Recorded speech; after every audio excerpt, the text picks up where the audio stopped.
Hello दोस्तों, आज के लेक्चर में हम इफ एल्स स्टेटमेंट को क्वेश्चन में कैसे यूज करके क्वेश्चन को सॉल्व करना है उसको देखने वाले हैं। यदि आप इफ एल्स स्टेटमेंट का वीडियो आप नहीं देखे हैं तो उसे जरूर देख लें ताकि आपको आज का क्वेश्चन और बेहतर से समझ में आ जाए। तो चलिए देखते हैं आज का पहला क्वेश्चन क्या है। तो आज का पहला क्वेश्चन है how to check odd and even number मतलब कि आप इफ एल्स स्टेटमेंट का यूज करके कैसे ऑड नंबर और इवन नंबर को चेक कर सकते हैं। तो चलिए इसको प्रोग्रामिंग के माध्यम से समझते हैं कि ये कैसे इसका प्रोग्राम बनेगा।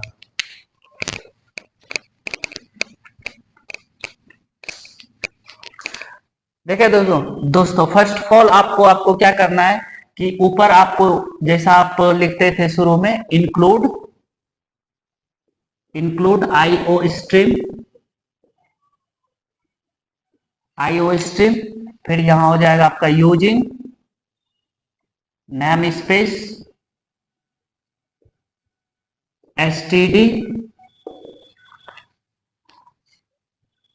यदि आप अपना C plus plus programming language का बेस स्ट्रॉन्ग करना चाहते हैं तो आपसे रिक्वेस्ट है कि अभी तक के सारे वीडियो मेरा देख लें।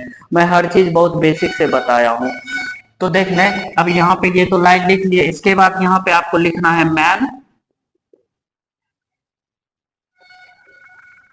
मैन फिर ओपन ब्रैकेट, ये पे यहाँ पे आपका क्या हो जाएगा क्लोज ब्रैकेट। अब देखें, कोई भी यूजर जैसे वैल्यू को चेक करेगा, जैसे कोई भी यूजर वैल्यू को चेक करेगा तो उसके लिए मुझे क्या करना होगा, वेरिएबल बनाना होगा। तो सबसे पहले हम यहाँ पे एक वेरिएबल बना लिए इंट एक्स। क्या बना लिए, एक वेरिएबल। अब यूजर को हम मैसेज दे रहे हैं, सी आउट में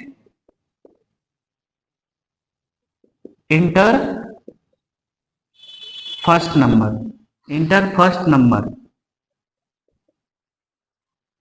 यहाँ पे सेमी कॉलम हो जाएगा। अब देखें दोस्तों, आप यूजर से वैल्यू मांग रहे हैं, तो आप क्या करेगा, मान के चलिए कि वो 40 को इंसर्ट किया। अब जैसे ही 40 को इंसर्ट करेगा तो वह कौन से वेरिएबल में जाके स्टोर हो जाएगा, एक्स में। तो इसके लिए मुझे क्या करना होगा, सीन यूज करना होगा और यहाँ पे x कर देंगे, ये x। तो अब ऐसा करने के बाद यदि यूजर ने 40 पुट किया तो x में क्या चला जाएगा। तो ऐसा ऐसा मतलब कि यदि कोई भी यूजर आपको 40 पुट किया तो इससे क्या होगा कि इसको एक मेमोरी मिल जाएगा और इसका नाम x होगा और उसके अंदर 40 क्या हो जाएगा, पुट हो जाएगा। ठीक है ना। तो अभी आपका x में क्या चला गया, आपका 40 चला गया।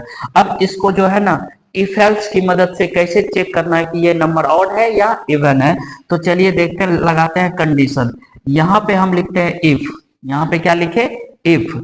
अब यहाँ पे एक्स। अच्छा देखें, यहाँ मैं थोड़ा लॉजिक की बात कर लूं तो देखें, कोई भी नंबर को आप कैसे डिसाइड करते हैं कि ये ऑड है या इवन है।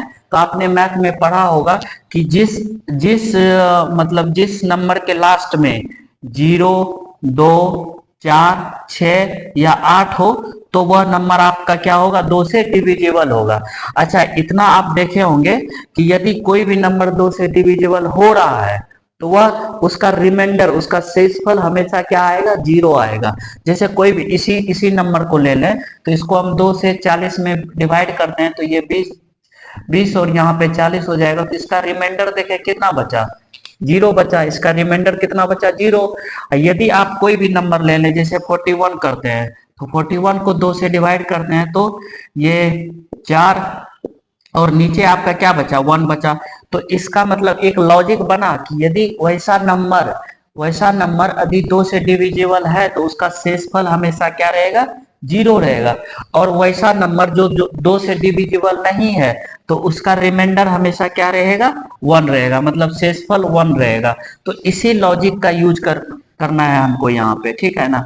तो यहाँ पे देख लें, x यहाँ पे लिख दिया। अब यहाँ पे परसेंटेज बाय 2 करते हैं, परसेंटेज बाय 2 पर। अच्छा इसको मॉडुलस बोला जाता है, मॉडुलस जो है ना दोस्तों, मैं ऑपरेटर में बहुत डिटेल से बताया हूँ। यदि आप वो वीडियो ऑपरेटर का नहीं देखे हैं तो आप जरूर देख लें। तो देखें मॉडुलस क्या करता है ना कि ये यदि आप ऐसा कीजिएगा तो ये जो है ना आउटपुट आपको शेषफल देता है। आपको आउटपुट क्या देता है, शेषफल देता है। और यहाँ पे इक्वल टू हम किसके बराबर कर देंगे, जीरो के बराबर। किसके बराबर कर देंगे, जीरो के बराबर। और यहाँ पे ओपन ब्रैकेट इफ का बंद हो जाए, मतलब ओपन होगा, यहाँ पे क्लोज होगा। और यहाँ पे सी आउट में हम प्रिंट करवा देते हैं this number is even. Even. और यहाँ पे फिर एल्स शुरू हो जाएगा, एल। और एल्स में लिख देते हैं सी आउट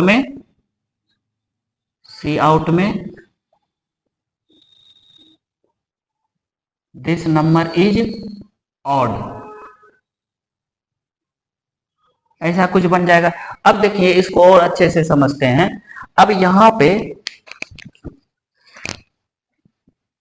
एक मिनट, यहाँ मैं बता देता हूँ।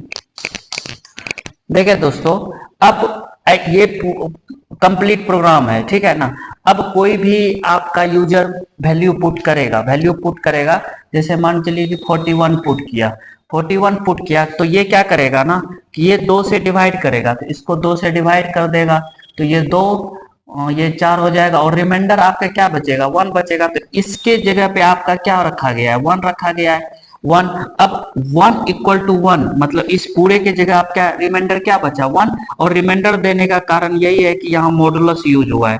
मॉडुलस यूज करते हैं तो हमेशा आउटपुट आपको क्या देता है, शेषफल देता है, ठीक है। तो यहाँ पे मॉडुलस, अच्छा इस पूरे के जगह आपका क्या बचेगा, 1 बचेगा।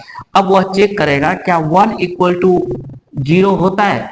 इफ में ये वाला कंडीशन बचा 1 इक्वल टू 0, तो अब क्या 1 इक्वल टू 0 होता है, तो ये कंडीशन आपका फॉल्स है। ये कंडीशन आपका फॉल्स है, तो ये इफ के ब्लॉक में नहीं जाएगा, यहाँ पे नहीं जाएगा। तो कहाँ जाएगा, ये एल्स के ब्लॉक में जाएगा, एल्स के ब्लॉक में जाएगा। और आप क्या मैसेज दे रखे हैं, दिस नंबर इज ऑड। और 41 आपका कौन सा नंबर है, ऑड नंबर है। तो आई होप कि ये आपको समझ में आ गया होगा। तो चलिए एक इवन वाला भी करके देख लेते हैं। तो देख लें, कोई भी नंबर आप ले लें, एक इवन नंबर ले लेते हैं हम। यहाँ पे यूजर मान के चलिए कि 80 डाला, तो 80 पुट किया, तो वह क्या करेगा, 2 से डिवाइड करेगा, इसको 2 से डिवाइड करेगा, तो ये 4। और लास्ट में आपका क्या बचा, 0। तो अब 1 की जगह आपका क्या पुट करेगा, 0। 1 की जगह क्या पुट करेगा, 0। तो ये वाला कंडीशन आपका क्या हुआ, यहाँ पे अब 1 की जगह क्या रखेगा, 0। यहाँ इस पूरे के जगह पे 0 रखेगा, तो 0 इक्वल टू 0 होता है। 0 इक्वल टू 0, ये कंडीशन क्या है आपका, ट्रू है। तो ये इफ के ब्लॉक में चला जाएगा, एक मिनट, ये इफ के ब्लॉक में चला जाएगा। और इफ के ब्लॉक में आप क्या मैसेज दे रखे हैं, दिस नंबर इज इवन। तो इस तरह से आपका इफ एल्स स्टेटमेंट को प्रोग्रामिंग लैंग्वेज में यूज कर सकते हैं, ठीक है।